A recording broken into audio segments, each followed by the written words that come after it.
The Lighthouse Keeper narrative by Afiya in 6p. On the brink of a treacherous cliff, past a growing thicket, isolated from the rest of the village, stood a lighthouse. It teetered uncertainly whilst keeping watch over the village and the sea beneath it. The lighthouse was enveloped by the gloom of the night. The craggy rocks in the sea were like mousetraps laying in wait for their next victim. Meanwhile, a massive crest of horses, the sea, galloped ashore. The moon shone in all its glory, but was outdone by the bright light the lighthouse was emitting, at which the villagers cheered merrily and wildly each time it went past. Inside the lighthouse sat the lighthouse keeper at his desk working by candlelight on his job advertisement. On the outside he looked a stoic and curmudgeonly man, yet on the inside he was lonely and cursed the fact that he had a job which meant he couldn't go out and party with the villagers. The villagers' cries got louder, and in the split second that he heard them, he slammed the window shut.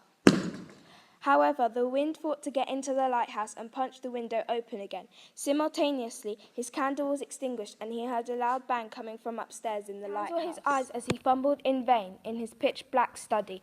Finally, after what seemed like hours, his eyes found a lantern and a box of matches, and once he had lit the lantern, he could see properly again. Up the staircase he ran, up and up, round and round, until he reached the light at the top. He hurriedly put his toolbox down and rushed over to the light. He opened the light casement and felt blindly. Realizing this would do him, the village, and the boats no good, he decided to lift it off its stand. He prepared himself, then lifted it up and began to walk. Staggering under its weight, however, he tripped over his toolbox and fell, smashing the light into smithereens. No, why now, at night of all times? The lighthouse keeper muttered to himself.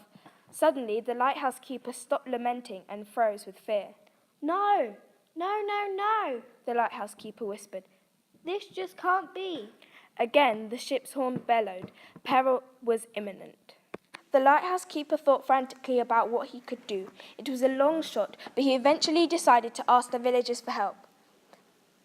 Down, down, down he ran, round and round and round, until he reached the door. He tugged at its rusty hinges, and it opened with a slam. He gasped. He stood. He stared. A meandering ribbon of light travelled towards him. The stunned lighthouse keeper took a step outside and was soon standing shoulder to shoulder with the other villagers. Thank you, he stuttered. I didn't know I could rely on you all to help me when I needed it most. The villager on his left replied, Of course you can. You keep us all safe every day. It's the least we could do.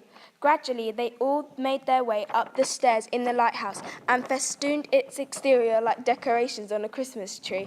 Just in the nick of time, the ship veered to safety, and the lighthouse keeper thought to himself, All is well that ends well. If you would like to see the full movie without audio, go to the literacy shed /The Lighthouse. Thank you for listening.